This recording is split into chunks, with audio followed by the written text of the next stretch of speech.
भगत बगुला एक प्रसिद्ध लोक कथा है जो हमें चालाकी और कपट से बचने की सीख देती है। ये कहानी कुछ इस प्रकार है। भगत बगुला की कहानी। एक समय की बात है, एक नदी के किनारे एक पुराना बगुला रहता था। वह बूढ़ा हो चुका था और शिकार करने में असमर्थ था। भूख से परेशान होकर उसने एक चाल चली। वह नदी के किनारे उदास बैठ गया और रोने लगा। ये देखकर पास ही रहने वाली मछलियां, मेंढक और खेकड़े उसके पास आए और कारण पूछा। बगुले ने लंबी सांस लेते हुए कहा, बच्चों, मैं बहुत दुखी हूँ। मुझे एक भविष्यवक्ता ने बताया है कि जल्द ही ये नदी सूख जाएगी और तुम सब मर जाओगे। यह सुनकर सभी जलचरों में घबराहट फैल गई। उन्होंने बगुले से पूछा कि इसका कोई उपाय है क्या। बगुला बोला, मैं तुम्हारी मदद कर सकता हूँ। पास की झील में तुम्हें ले जा सुरक्षित छोड़ सकता हूँ। सभी ने बगुले की बात मान ली और एक एक करके उसकी पीठ पर चढ़ने लगे।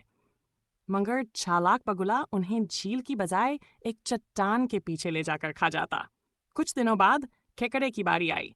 उसने बगुले से कहा कि उसे भी सुरक्षित स्थान पर ले चले। मगर जब रास्ते में खेकड़े को मछलियों की हड्डियां दिखाई दी तो उसे बगुले की साजिश समझ आ गई। गुस्से में केकड़े ने बगुले की गर्दन अपनी मजबूत पकड़ से दबोच ली और तब तक नहीं छोड़ा जब तक बगुला मर नहीं गया। शिक्षा। झूठ और धोखे की उम्र लंबी नहीं होती। जो हर किसी की बात पर आंख मूंद कर विश्वास नहीं करना चाहिए। समय पर समझदारी और हिम्मत से काम लेना चाहिए।